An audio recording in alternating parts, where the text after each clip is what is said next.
Você já sentiu que a história que aprendemos nos livros escolares é apenas uma fina camada de tinta sobre uma estrutura muito mais vasta e enigmática?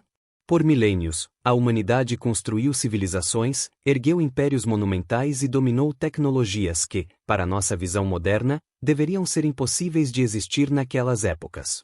Mas a verdade é que o passado não é um capítulo fechado, ele é um labirinto, e muitos dos seus corredores permanecem trancados, protegendo segredos que desafiam a nossa compreensão científica atual. Este é o Conexão Dinâmica. Hoje, convido você a embarcar em uma jornada através do tempo.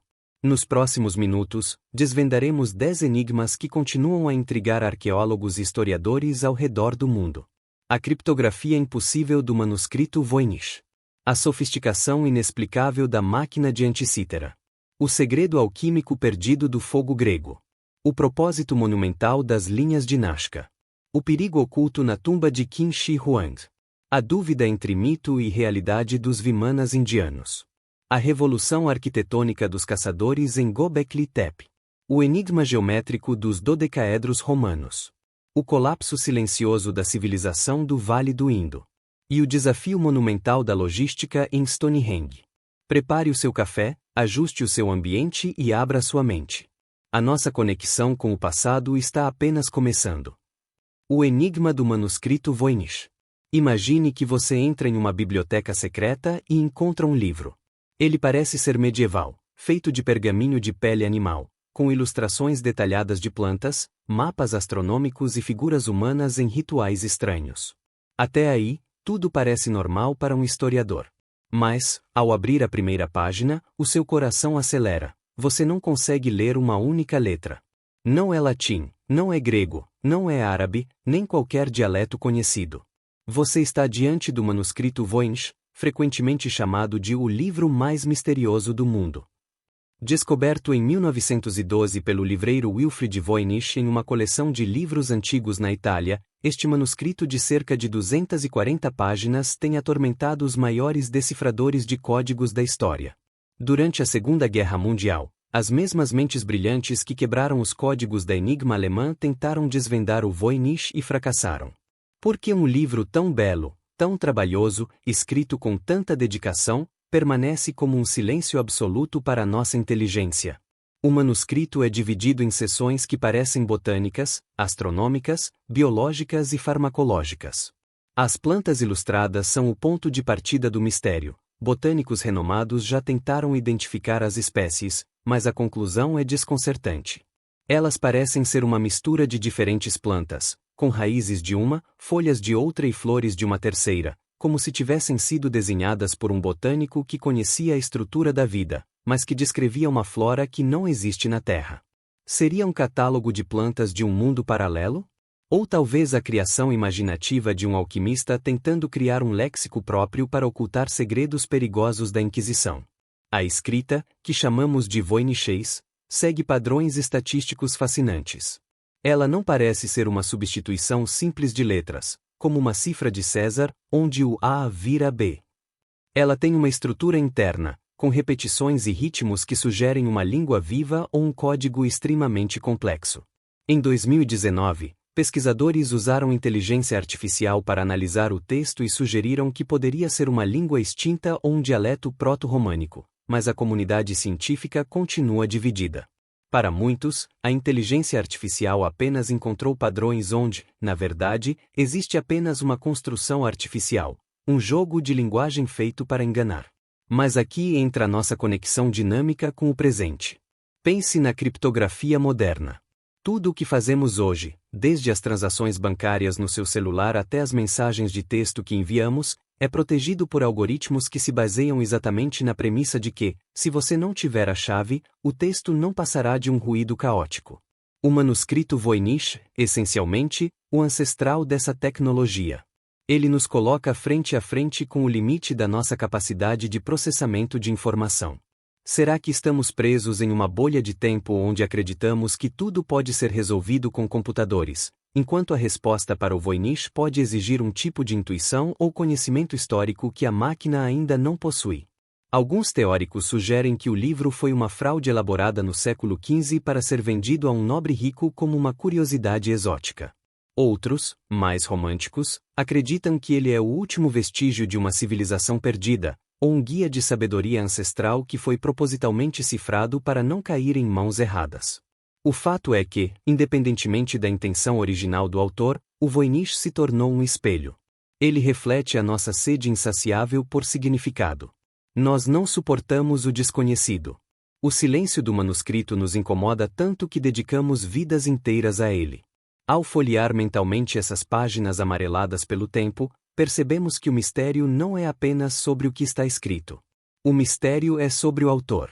Quem foi essa pessoa que sentou à mesa, iluminada por uma vela, e escreveu centenas de páginas em uma língua que ninguém mais fala, sabendo, ou talvez nem sabendo, que, 6 séculos depois, o mundo inteiro tentaria, em vão, ler o que ela pensou? Talvez o segredo do Voynich nunca seja revelado. Talvez ele seja um código que só faz sentido para quem o escreveu, uma forma extrema de privacidade intelectual. Ou, quem sabe, a chave para sua leitura não esteja em um dicionário, mas na interpretação das ilustrações que acompanham os textos. Enquanto o enigma perdura, ele cumpre seu papel. Ele nos faz olhar para o passado não com arrogância, mas com humildade. Ele nos lembra que, por mais que avancemos, sempre haverá um canto do mundo, ou uma prateleira em uma biblioteca, onde o mistério continuará a reinar, soberano, protegendo os segredos de um tempo que já se foi, mas que nunca deixou de nos observar. A máquina de Anticítera, o computador perdido da antiguidade. Se o manuscrito Voynich é um enigma de tinta e papel, o segundo mistério da nossa lista é uma proeza de engenharia que simplesmente não deveria existir. Voltemos ao ano de 1901. Na costa da pequena ilha grega de Anticítera, mergulhadores de esponjas, lutando contra as correntes traiçoeiras do Mediterrâneo, encontram os destroços de um antigo navio romano. Entre estátuas de mármore e ânforas de vinho, eles resgatam um amontoado de bronze corroído e disforme. Aos olhos dos arqueólogos da época, era apenas lixo arqueológico. Mas, décadas depois, ao passar por exames de raio-x e tomografias computadorizadas, o mundo parou. Aquilo não era apenas um objeto de metal. Era a máquina de Anticítera. Estamos falando de um dispositivo complexo, composto por pelo menos 30 engrenagens de bronze de precisão milimétrica, alojadas em uma caixa de madeira. Pense nisso por um momento. Quando os arqueólogos começaram a remontar o mecanismo, eles não encontraram nada parecido com o que conhecíamos da tecnologia daquele período. A sofisticação desse objeto, datado do século II a.C., é equivalente à de um relógio mecânico do século XIV. Existe um salto de quase 1500 anos no conhecimento tecnológico entre a criação dessa máquina e a próxima evidência similar na história. Como uma tecnologia tão avançada apareceu de repente no mundo grego, apenas para desaparecer sem deixar rastro, sem manuais, sem desenhos técnicos e sem descendentes. A máquina funcionava como um computador analógico, movido por uma manivela lateral. Ao girá-la, o usuário podia prever, com precisão espantosa, as posições astronômicas dos 5 planetas conhecidos na época, o ciclo das fases da Lua e, incrivelmente, até as datas exatas dos Jogos Olímpicos. Era uma representação mecânica do cosmos, um modelo miniaturizado do universo. Imagine o poder que isso conferia aos governantes e navegadores da antiguidade. Ter a capacidade de prever um eclipse solar ou lunar antes que ele acontecesse não era apenas ciência, era magia política. O que torna esse achado um dos maiores mistérios da ciência é o silêncio dos textos antigos. Sabemos quem construiu o Partênon, sabemos quem comandou as legiões de César, mas não existe um único documento, uma única menção literária clara, que descreva a construção ou o uso de uma máquina de tamanha complexidade. É como se a tecnologia tivesse nascido e morrido com um pequeno grupo de gênios que decidiram não compartilhar seu segredo com o restante da civilização. Isso levanta uma questão desconfortável. Quantas outras maravilhas tecnológicas da antiguidade foram perdidas porque o conhecimento não foi registrado ou porque a sociedade da época não conseguiu sustentar a manutenção de tal intelecto?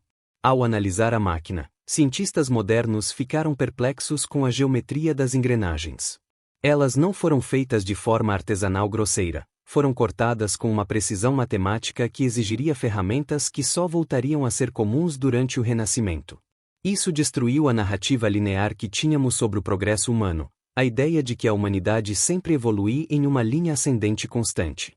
A máquina de Anticítera prova que o progresso pode ser cíclico, que o conhecimento pode ser alcançado, esquecido e depois redescoberto séculos mais tarde. O que essa relíquia nos diz sobre o nosso próprio futuro? Se uma civilização que construiu algo tão avançado pôde perder esse conhecimento a ponto de ele se tornar um mito ou um objeto incompreensível, será que estamos seguros hoje?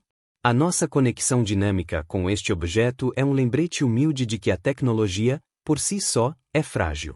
Ela depende do registro, da educação e da estabilidade social. A máquina de Anticítera não foi apenas uma ferramenta para observar as estrelas, foi o registro de uma ambição humana que tentou capturar a própria mecânica da criação dentro de uma caixa de bronze. Talvez o maior mistério não seja como eles a fizeram, mas por que não fizeram mais. Será que era uma peça única, um brinquedo para um rei?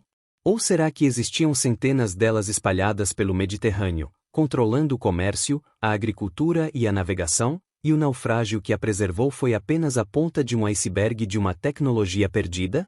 Hoje, guardada em um museu em Atenas, a máquina permanece como um espectro de metal, olhando para nós, lembrando que a engenhosidade humana sempre teve flashes de brilho intenso, mesmo nas épocas que teimamos em chamar de Idade das Trevas.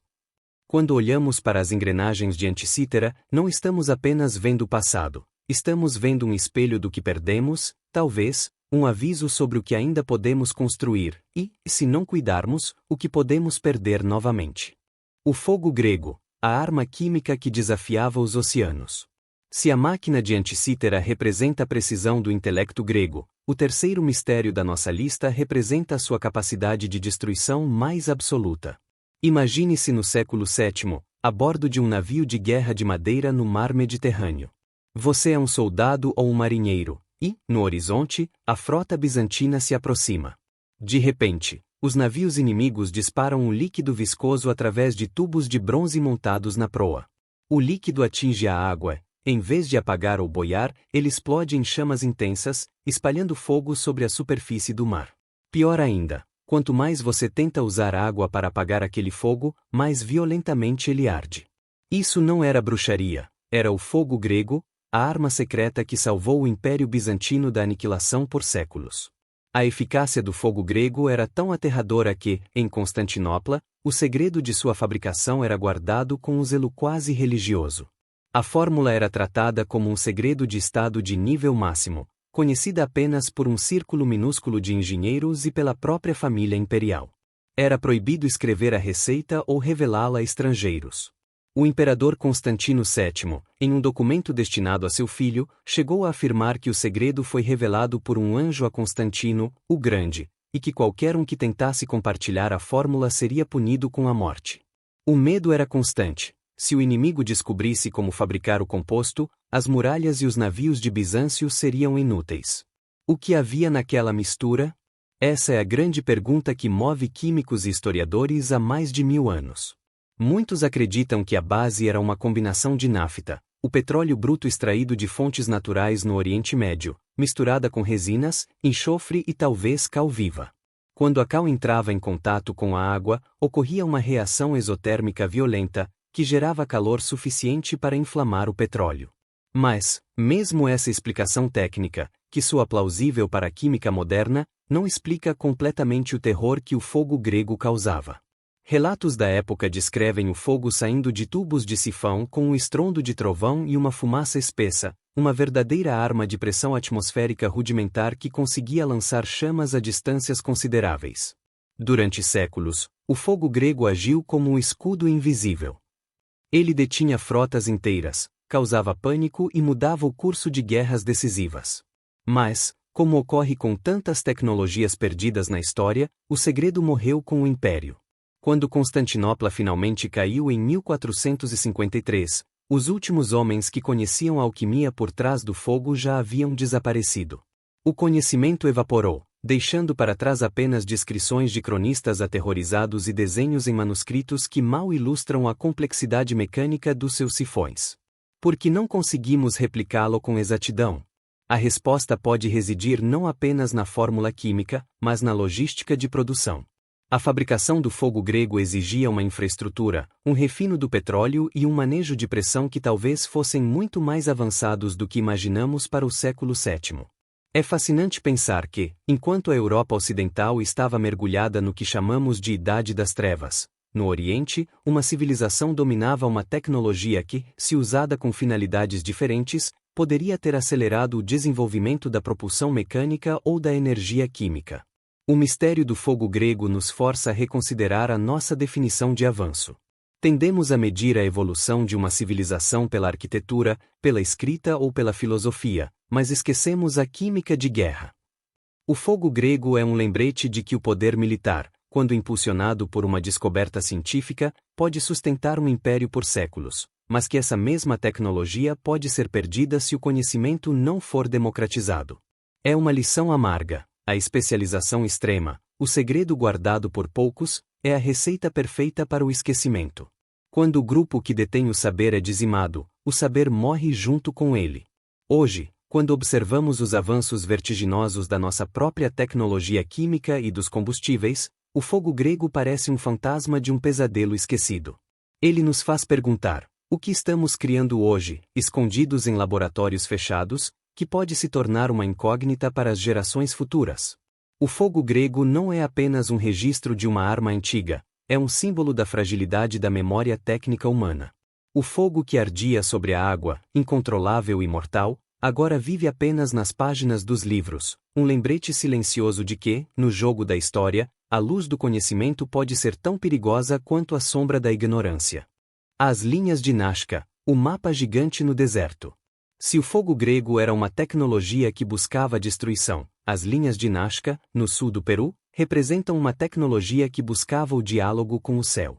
Imagine um planalto árido, uma planície estéril onde raramente chove. É aqui que, entre os séculos I e VII, a civilização Nazca decidiu gravar o seu legado, não em pedras empilhadas, mas na própria crosta da terra.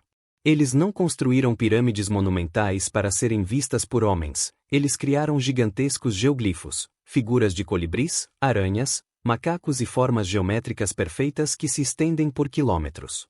Mas há um detalhe que desafia a lógica: estas figuras só podem ser plenamente compreendidas se observadas de uma altitude elevada. Quando os primeiros aviões começaram a sobrevoar a região na década de 1920, os pilotos ficaram atônitos. Aquilo que, visto do solo, parecia apenas um caminho sem propósito ou um amontoado de pedras reviradas, revelava, lá de cima, uma galeria de arte colossal. Como um povo sem tecnologia de voo conseguiu projetar e executar desenhos com tal precisão geométrica em uma escala tão vasta? A resposta convencional dos arqueólogos é que eles usaram técnicas de topografia básica, estacas e cordas, para ampliar desenhos feitos em pequena escala. E, de fato, é uma explicação plausível. Mas a questão que insiste em assombrar os historiadores: por quê? Porque gastar um esforço descomunal, mobilizando centenas de pessoas por décadas, para criar algo que ninguém, na época, poderia ver? Seria um calendário astronômico gigante? Uma tentativa de mapear fontes de água subterrâneas em um dos desertos mais secos do mundo? Ou talvez, como sugerem teorias mais heterodoxas, um convite visual para divindades que habitavam os céus? A nossa conexão dinâmica com Nazca nos obriga a sair da zona de conforto da utilidade. Na nossa sociedade moderna, tudo o que fazemos tem uma função imediata. Uma estrada liga pontos A e B, um prédio abriga pessoas, um servidor processa dados. Mas Nazca nos confronta com uma forma de arte que é puramente ritualística, um esforço que ignora a utilidade em prol de uma comunicação simbólica. As linhas foram formadas removendo a camada superior de pedras oxidadas, que possuem um tom avermelhado pelo tempo, revelando o solo mais claro e arenoso por baixo. É uma técnica de subtração, uma forma de escultura na terra.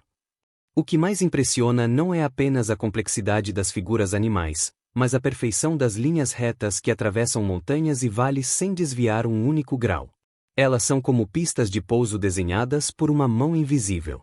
E é essa aparência de pista de pouso que alimentou a imaginação de milhões, gerando especulações que vão desde portais dimensionais até influências de civilizações tecnologicamente avançadas.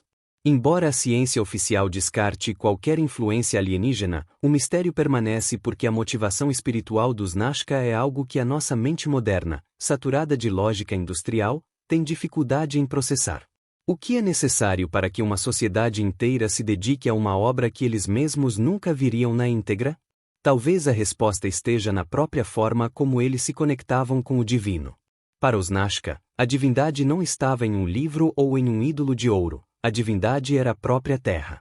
Criar essas linhas era um ato de devoção, uma forma de assinatura da existência humana perante o infinito do céu. Ao olharmos para as fotos aéreas das linhas de Nazca, percebemos que estamos diante de um espelho invertido. Se o manuscrito Voynich era um segredo escondido dentro de um livro, Nazca é um segredo exposto à luz do dia, visível para o mundo inteiro, mas cujo código continua indecifrável. É o paradoxo do visível, algo que todos podem ver, mas que quase ninguém consegue entender. É uma lição de humildade para nossa época, onde acreditamos que, se podemos fotografar um lugar com satélites de alta resolução, então já o conhecemos por completo. Nazca nos prova o contrário. A compreensão não vem da imagem, a compreensão vem da intenção. Enquanto não entendermos a psicologia e a necessidade espiritual daqueles povos que caminharam pelo deserto há 2000 anos, as linhas continuarão a ser apenas marcas na areia. Elas são um lembrete de que, por trás de cada grande feito da humanidade, existe um desejo pulsante de ser notado, de ser ouvido e de ser parte de algo maior do que o breve suspiro de uma vida humana. No silêncio do deserto peruano, a resposta para o mistério de Nazca não está escrita no chão. Ela flutua na brisa que sopra sobre as figuras, sussurrando um segredo que talvez só o céu e o tempo realmente compreendam. A tumba de Qin Shi Huang, o imperador e o labirinto de Mercúrio. Se as linhas de Nazca se estendem sob o céu aberto, o nosso quinto mistério está enterrado sob toneladas de terra, guardado por um exército que nunca dorme. Estamos falando de Qin Shi Huang, o homem que, no século III a.C., unificou a China pela primeira vez, criando o que conhecemos hoje como um império centralizado. Mas sua maior conquista não foi a Grande Muralha ou a unificação dos pesos e medidas, foi a construção de uma necrópole subterrânea de proporções inimagináveis, uma cidade dos mortos projetada para durar pela eternidade. E, no coração desse complexo, permanece a tumba do imperador, um lugar que, até hoje, ninguém jamais ousou abrir. O que sabemos sobre o que há lá dentro não vem de explorações diretas, mas de relatos escritos pelo historiador Sima Qian, um século após a morte do imperador. Segundo ele, o túmulo de Qin Shi Huang é uma réplica exata do seu império. O teto seria incrustado com joias representando as constelações, enquanto o chão conteria rios e mares de mercúrio líquido, mantidos em constante movimento por mecanismos automatizados. Imagine isso, um sistema de drenagem e circulação instalado há mais de 2.200 anos, simulando o fluxo de rios reais. É uma engenharia de uma audácia aterradora, feita para servir como a base da imortalidade do governante no mundo dos mortos. A ciência moderna, através de estudos de sensoriamento remoto e análises de solo, confirmou o que parecia ser apenas uma lenda. Os níveis de mercúrio ao redor do monte funerário são centenas de vezes superiores ao normal para a região. O mercúrio, aquele metal líquido prateado, seria o guardião final. Ele não apenas simbolizava a riqueza e o poder do imperador, mas era provavelmente usado como uma arma química de defesa, um veneno volátil projetado para matar qualquer intruso que conseguisse penetrar na câmara principal. A tumba não é apenas um monumento, é uma armadilha ativa, um pesadelo de alquimia e engenharia aguardando o momento em que a curiosidade humana se sobrepõe ao medo. E, claro, aos guardiões de barro. O exército de terracota, milhares de soldados, arqueiros, cavalos e carruagens em tamanho real, cada um com expressões faciais e armaduras únicas. Eles foram colocados ali para proteger o imperador na vida após a morte. Mas eles são apenas a guarnição externa. O que estaria guardado no epicentro, junto ao sarcófago? Relatos sugerem que o imperador teria ordenado a instalação de bestas automáticas, capazes de disparar flechas contra qualquer um que rompesse o selo das portas de bronze. O medo de Qin Shi Huang em relação aos invasores era tão profundo quanto sua obsessão pela vida eterna. Ele não queria apenas morrer como um rei, ele queria continuar reinando como um deus. A nossa conexão dinâmica com este mistério nos leva a refletir sobre a natureza da autoridade. Por que um homem que dominou o mundo conhecido de sua época precisava de tanta proteção no pós-vida? O medo da morte, inerente a qualquer ser humano, é multiplicado pela magnitude do poder absoluto. Qin Shi Huang tentou submeter até a morte às suas leis, cercando-se de Mercúrio, exércitos e tecnologias mortais para garantir que sua transição para outro mundo fosse tão gloriosa quanto sua vida terrena. É uma demonstração de arrogância ou de uma fé inabalável no destino imperial? Mas por que a arqueologia moderna, com toda a sua tecnologia de ponta e robótica, ainda não explorou a tumba? A resposta não é apenas o perigo do Mercúrio ou as armadilhas lendárias. Existe um respeito ético e uma preocupação técnica real. Abrir a tumba pode destruir o que sobreviveu por milênios. O ambiente hermeticamente selado dentro do complexo criou um equilíbrio químico e climático. Ao introduzir o oxigênio e a luz, poderíamos causar a oxidação imediata de artefatos inestimáveis, transformando em pó, em questão de minutos, o que o tempo preservou por eras. A tumba de Qin Shi Huang, talvez, o mistério mais vivo de todos. Ela continua lá, silenciosa, sob o monte funerário, com seus rios de mercúrio ainda talvez brilhando no escuro absoluto. Ela nos força a enfrentar o limite da ciência. Existem coisas que são melhores se permanecerem enterradas, protegidas pelo mistério? Ou estamos perdendo a chance de descobrir os segredos de uma tecnologia que, se compreendida, mudaria nossa visão sobre a capacidade humana antiga? Enquanto a tumba permanecer fechada, ela continua a exercer seu papel, o de um lembrete perpétuo da vaidade humana e do poder de um homem que, mesmo após 2000 anos, ainda consegue manter o mundo inteiro esperando, na ponta dos pés, pelo momento em que ele decidirá, ou não, revelar seus segredos. O voo dos Vimanas, as máquinas voadoras dos Vedas. Se o imperador Qin Shi Huang queria garantir seu domínio na Terra e sob ela, o sexto mistério nos transporta para os céus da Índia antiga. Entre os textos sagrados dos Vedas, particularmente no Mahabharata e no Ramayana, surgem descrições detalhadas de Vimanas. De acordo com os textos, estes não eram apenas carros de boi ou carruagens de guerra comuns, eram palácios voadores capazes de viajar longas distâncias, atravessar nuvens, em alguns casos, realizar manobras complexas que lembram a tecnologia aeroespacial. Enquanto a arqueologia convencional interpreta esses relatos como metáforas poéticas e alegorias religiosas, uma vertente alternativa, e extremamente controversa, sugere que os antigos indianos poderiam ter descrito tecnologias reais que caíram no esquecimento. O mistério se aprofunda quando lemos descrições sobre a propulsão dessas máquinas.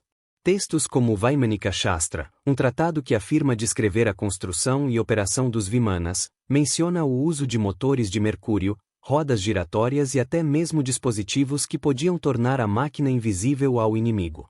Embora linguistas e historiadores datem o Vaimanika Shastra do início do século XX, argumentando que seria uma obra de ficção inspirada pelo alvorecer da aviação moderna, a existência de mitos muito mais antigos, com descrições consistentes sobre essas carruagens dos deuses, ainda intriga estudiosos. Seria apenas a imaginação humana transbordando, ou a memória coletiva de um contato com uma tecnologia que não pertencia àquele tempo? A conexão dinâmica aqui reside na natureza da narrativa. Ao longo da história, o ser humano sempre projetou suas aspirações nos céus. Os gregos tinham Ícaro e suas asas de cera, os egípcios tinham o disco solar de Ra. Mas, nos textos indianos, a precisão da descrição técnica, detalhes sobre direção, altitude, som e até o impacto do voo no ambiente, é o que diferencia os Vimanas de outros mitos. Para quem vivia em um mundo de cavalo e carroça, descrever algo que subia ao céu como um pássaro de fogo, emitindo um som como o rugido do leão é um salto cognitivo. Seria possível que sociedades perdidas da antiguidade tivessem alcançado princípios de aerodinâmica que só redescobrimos na era industrial? O debate sobre os Vimanas frequentemente se torna polarizado entre o ceticismo acadêmico radical e as teorias de antigos astronautas. O ceticismo nos lembra que, para um observador antigo, o relâmpago é um raio do deus Zeus e o trovão é a sua voz. Portanto, uma descrição de uma máquina voadora seria apenas a tentativa de descrever algo natural, como um fenômeno atmosférico, simplesmente uma elaboração narrativa para glorificar divindades. Contudo, essa explicação não esgota o interesse que o tema desperta. O fascínio pelos Vimanas reside na possibilidade, por menor que seja, de que a nossa cronologia tecnológica esteja errada. E se a história não for uma escada reta para cima, mas um pêndulo?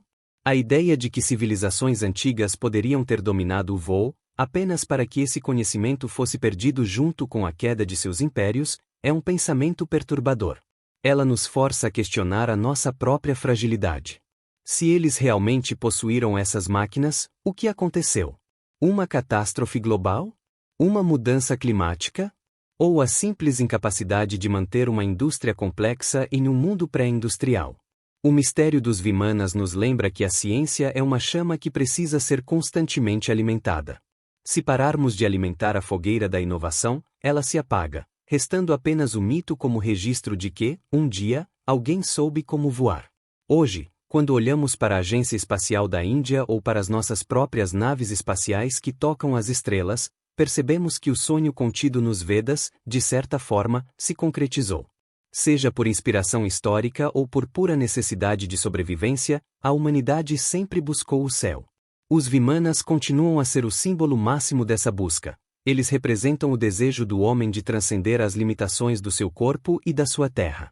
Independentemente de terem sido reais ou puramente lendários, eles cumprem a sua função mística. Eles nos lembram de que, no fundo do coração humano, sempre houve a certeza de que o nosso lugar, um dia, não seria apenas no solo firme, mas navegando pelo oceano vasto e estrelado que cobre o nosso mundo todas as noites. O mistério persiste não porque faltam evidências, mas porque a humanidade ainda está tentando aprender a voar por conta própria. Aqui está o roteiro para o item 7, Göbekli Tepe ***. Göbekli Tepe, o templo que reescreveu a história. Se os Vimanas nos levam às alturas, nosso sétimo mistério nos joga diretamente no âmago da nossa própria origem. Localizado no sudeste da atual Turquia, Göbekli Tepe é o que chamamos de o ponto zero da civilização. Datado de cerca de 11.500 anos atrás, este local destrói o que os livros de história nos ensinaram durante décadas. A teoria clássica sempre foi a de que a civilização surgiu quando o homem aprendeu a agricultura. Primeiro veio o cultivo, depois a sedentarização, só então, a religião e a arquitetura monumental. Göbekli Tepe, contudo, inverte essa lógica de forma brutal. Ele mostra que talvez tenha sido a religião, a necessidade de um espaço sagrado e comum, que forçou o homem a se organizar, consequentemente, a criar a agricultura. Imagine o cenário: caçadores-coletores nômades, vivendo em pequenos grupos dispersos, sem tecnologia de metal, sem escrita e sem animais de carga, reunindo-se para erguer um complexo de pilares de calcário em forma de T, alguns pesando até 20 toneladas. Alguns desses pilares chegam a 5 metros de altura e estão gravados com entalhes complexos de animais: leões, escorpiões, raposas e cobras. A precisão e a escala são perturbadoras. Como um povo que supostamente não tinha uma estrutura social complexa conseguiu organizar a logística de transporte, alimentação e construção de algo tão vasto e harmonioso? É uma evidência de que a nossa compreensão sobre a inteligência e a organização social dos nossos ancestrais paleolíticos, talvez, infantilmente subestimada. A nossa conexão dinâmica com este mistério toca na raiz do que significa ser humano. Göbekli Tepe sugere que o ser humano não começou a construir monumentos porque tinha comida sobrando, ele começou a construir porque precisava de um lugar para o sagrado. Era um centro de peregrinação, um ponto de encontro onde grupos de caçadores de vastas regiões se reuniam para rituais que ainda não conseguimos decifrar. É fascinante pensar que, antes de inventarmos as cidades ou o comércio, nós inventamos o templo. O que nos uniu primeiro não foi a necessidade de sobrevivência física, mas uma busca compartilhada por significado transcendente. Por que, então, esse complexo foi deliberadamente enterrado pelos próprios construtores, milênios depois? Essa é uma das perguntas que ainda não tem resposta. Não foi um colapso causado por invasores, nem por desastres naturais. Foi uma ação intencional. O povo de Göbekli Tepe cobriu seu próprio santuário com terra e pedra, como se estivessem selando um capítulo de sua história. Seria um ritual de descarte? Ou a preservação de algo que deveria ser protegido das gerações futuras? O fato de ter sido enterrado é o que, ironicamente, permitiu que ele chegasse até nós tão bem preservado, revelando a tecnologia da pedra polida em seu auge absoluto. O mistério de Göbekli Tepe nos força a admitir uma verdade desconfortável: a história da humanidade não é uma marcha contínua e previsível. Ela é cheia de lapsos de brilho súbito e silêncios profundos. Nós frequentemente olhamos para os nossos ancestrais de 10 ou 11 mil anos atrás como seres de intelecto rudimentar, quase animais, focados apenas na caça e na coleta. Göbekli Tepe é o grito de silêncio que nos prova o contrário. Eles possuíam uma sofisticação social e uma necessidade simbólica tão profunda quanto a nossa. Eles olhavam para as mesmas estrelas, sentiam o mesmo medo do desconhecido e buscavam o mesmo senso de comunidade. O que aprendemos com esses pilares de calcário é que a civilização não é apenas um conjunto de ferramentas e colheitas, é um conjunto de crenças. É um contrato social baseado na fé de que há algo maior do que o indivíduo.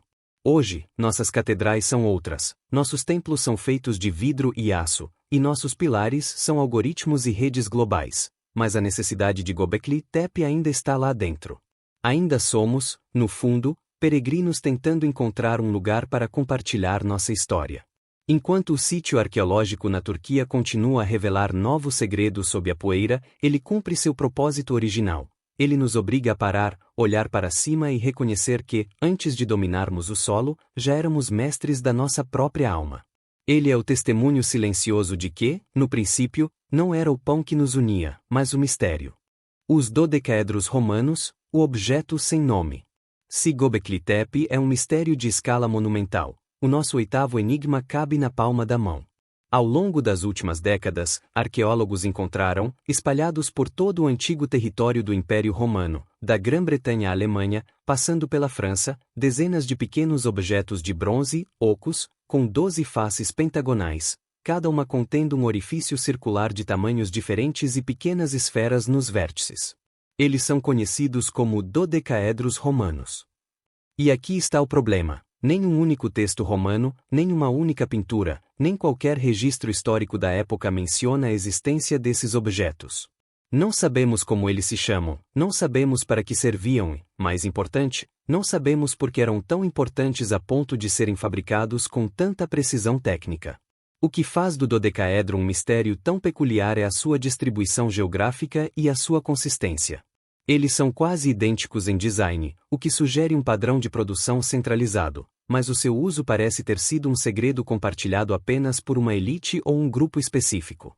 Porque nenhum cronista romano, tão atento a detalhar os costumes, a religião e a tecnologia do império, deixou uma linha sequer sobre algo tão singular. Seria este um objeto de uso proibido? Ou talvez algo tão comum para os romanos que ninguém achou necessário explicar? As teorias, como seria de esperar, são tão variadas quanto as faces do objeto. Alguns sugerem que eram instrumentos astronômicos, usados para medir ângulos de estrelas ou calcular a data ideal para o plantio, com os furos servindo como um visor de mira. Outros, com uma abordagem mais pragmática, acreditam que eram ferramentas de medição, um medidor de calibração para canos de água, ou até um instrumento para determinar o calibre de projéteis de artilharia ou moedas. Há, ainda, as teorias místicas, que seriam dados de sorte em rituais religiosos ou dispositivos de adivinhação, usados por druidas ou sacerdotes para prever o futuro em rituais que a Igreja cristã, mais tarde, trataria de apagar dos registros. A nossa conexão dinâmica com este objeto reside na frustração do conhecimento perdido. Vivemos em uma era em que quase tudo é documentado, etiquetado e catalogado. A ideia de que um objeto produzido em massa há 2000 anos possa simplesmente desaparecer da memória coletiva, sem deixar um rastro de explicação, é algo que fere o nosso orgulho de sociedade da informação. Ele nos lembra que a história não é apenas o que foi gravado em pedra ou pergaminho. A história é, em grande parte, o que foi esquecido e enterrado. O dodecaedro é um artefato de silêncio. Ele é o testemunho de uma cultura tecnológica que existiu paralela à nossa, mas que não se deu ao trabalho de deixar um manual de instruções para os seus sucessores. Olhando para sua geometria perfeita, percebemos que o dodecaedro não é apenas uma peça de metal. É uma prova de que a matemática e a geometria eram pilares fundamentais da vida cotidiana romana. Mesmo que não saibamos o seu propósito, sabemos que quem o segurava possuía uma compreensão avançada de simetria e fundição. Ele exige uma perícia que não condiz com a imagem de uma sociedade rudimentar. É um lembrete de que o mundo antigo era muito mais sofisticado do que a nossa narrativa simplista de progresso gostaria de admitir. Talvez o mistério nunca seja resolvido. Talvez o dodecaedro seja, em última análise, um objeto de uso tão específico, algo como uma ferramenta de um ofício que morreu junto com o império, que nunca encontraremos a chave para o seu código. E, de certa forma, isso é fascinante. Em um mundo onde o Google pode responder a quase qualquer pergunta em segundos, o dodecaedro romano continua sendo um obstáculo, um ponto de interrogação de bronze que zomba da nossa busca por respostas definitivas. Ele nos convida a aceitar que nem tudo precisa ter uma função clara para ter valor. A sua beleza geométrica, por si só, já é um mistério suficiente. O dodecaedro nos lembra que, às vezes, a história nos entrega as peças do quebra-cabeça, mas guarda as instruções para si mesma, mantendo seu segredo protegido sob a pátina do tempo. O colapso do Vale do Indo, a civilização que se dissolveu no ar. Se o dodecaedro é um mistério de um único objeto, o nono enigma da nossa lista é o desaparecimento de uma sociedade inteira. Estamos falando da civilização do Vale do Indo, ou civilização arapiana, que floresceu há cerca de 4.500 anos no que hoje é o Paquistão e o noroeste da Índia.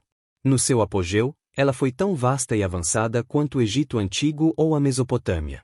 Eles possuíam cidades planejadas com ruas em grade, um sistema de saneamento básico com banheiros privativos e esgotos cobertos, uma sofisticação em urbanismo que só voltaria a ser vista milênios depois. E então, sem aviso, sem sinais claros de guerra catastrófica ou de invasões massivas, tudo isso simplesmente desmoronou. O que torna o colapso do Vale do Indo tão desconcertante é a ausência de um culpado óbvio. Não temos registros de grandes massacres, não temos camadas de cinzas que indiquem incêndios generalizados ou invasões estrangeiras violentas. Não houve uma queda súbita, mas um processo de desintegração.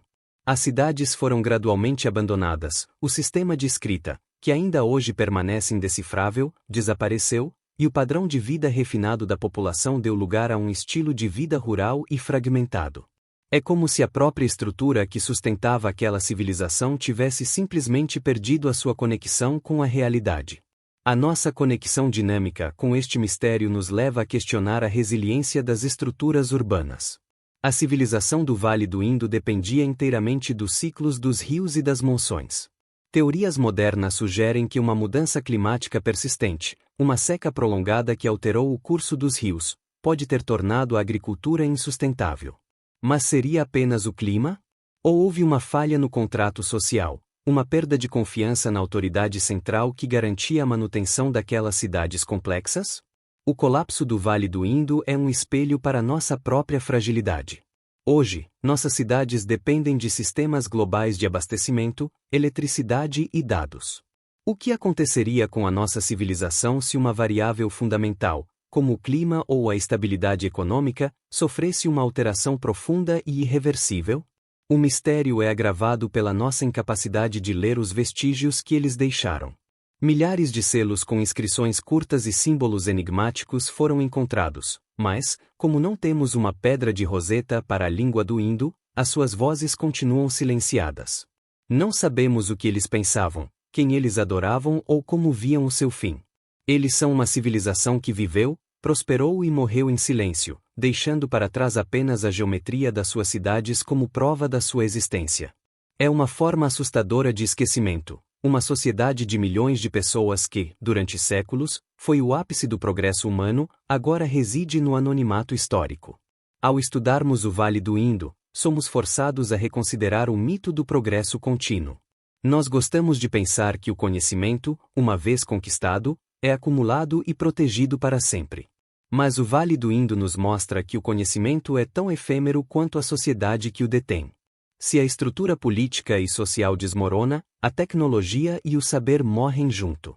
O esgoto, o planejamento urbano e a escrita não são inerentes à humanidade, eles são inerentes a uma forma específica de organização social. Quando essa organização falha, a civilização se dissolve. Talvez o segredo do colapso não esteja em uma catástrofe externa, mas na própria rigidez daquela sociedade. Quando as condições mudaram, quando o rio mudou de curso ou a colheita falhou, eles não conseguiram se adaptar. O colapso foi, na verdade, uma falha de adaptação. Isso deveria nos dar uma pausa para reflexão. Estamos nós, com toda a nossa tecnologia de ponta, melhor preparados para mudanças drásticas do que os antigos habitantes de Harappa? Ou estamos tão presos às nossas próprias estruturas que, diante de uma crise severa, correríamos o risco de sofrer o mesmo destino? O Vale do Indo não é apenas uma curiosidade histórica, é um aviso. Ele é o lembrete de que, diante das forças da natureza e do tempo, nenhuma estrutura é grande demais para não ser esquecida. Eles deixaram cidades sem nomes e histórias sem palavras, guardando o segredo do seu fim nas areias do tempo, esperando que, um dia, nós tenhamos a sabedoria para entender o que eles tentaram nos dizer antes de partirem. Estamos chegando ao fim da nossa jornada. Pronto para o 10º e último mistério, a construção de Stonehenge?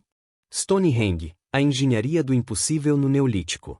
Para encerrar nossa jornada, voltamos nossos olhos para a planície de Salisbury, no sul da Inglaterra. Lá, erguem-se os megálitos de Stonehenge, um monumento que desafia a nossa lógica sobre o que os povos neolíticos eram capazes de realizar. Construído em fases entre 3000 e 2000 a.C., Stonehenge não é apenas um monte de pedras. É um projeto de engenharia de precisão que exigiu uma mobilização de recursos que, tecnicamente, não deveriam existir na época. Como é que uma sociedade de caçadores-agricultores, sem o uso da roda, sem polias, sem ferramentas de metal e sem animais de carga pesada, conseguiu transportar pedras de várias toneladas por centenas de quilômetros e erguê-las em posições que se alinham perfeitamente com os solstícios e equinócios? O mistério não está apenas no transporte. Embora mover pedras de até 30 toneladas da região do país de Gales até a planície de Salisbury seja, por si só, um desafio logístico monumental, mas no propósito. Por que investir tanto esforço, tempo e vida de gerações inteiras em um alinhamento astronômico tão exato? Stonehenge não é um abrigo, não é uma habitação, embora existam enterros nas proximidades, não é primariamente um cemitério. É um observatório, um calendário celestial e um espaço sagrado que une a Terra ao céu. A nossa conexão dinâmica com este monumento revela que, muito antes de termos telescópios ou relógios digitais, o ser humano já possuía uma obsessão profunda em medir o tempo e compreender o seu lugar no cosmos. A precisão do alinhamento sugere que o povo de Stonehenge tinha um conhecimento astronômico que só poderíamos chamar de avançado. Eles conheciam os ciclos do Sol e da Lua com uma perfeição que nos deixa, hoje, desconcertados. Mas, da mesma forma que os outros mistérios que vimos, Stonehenge carece de uma voz escrita. Não há manuais, não há nomes dos arquitetos, não há crônicas que expliquem o significado dos rituais ali realizados. O que resta é a pedra e o silêncio. Stonehenge é o símbolo máximo da nossa vontade de deixar algo que dure mais do que o nosso próprio corpo. Eles sabiam que a pedra sobrevive ao homem, e transformaram o seu conhecimento em um monumento que, eles esperavam, duraria para sempre. A teoria científica mais aceita hoje fala de uma sociedade tribal altamente organizada, capaz de grandes esforços coletivos motivados por uma estrutura religiosa poderosa. Mas, à medida que a tecnologia de escaneamento a laser revela novos detalhes na superfície das pedras, marcas de entalhes que antes eram invisíveis a olho nu, a pergunta sobre a tecnologia perdida do Neolítico ganha força. Stonehenge não foi construído por acaso, foi planejado com uma intenção arquitetônica e geométrica que exige uma mente matemática. Como eles dominavam esses conceitos sem a linguagem escrita? Isso nos força a aceitar que a inteligência humana, em termos de resolução de problemas e observação, nunca foi inferior à nossa. Ela era apenas diferente, focada em ferramentas que nós, hoje, já não utilizamos. Stonehenge é, em muitos aspectos, o ponto de encontro de todos os outros mistérios que exploramos. Ele tem a sofisticação astronômica da máquina de Antikythera, a natureza monumental de Göbekli Tepe e a intenção ritualística das linhas de Nazca.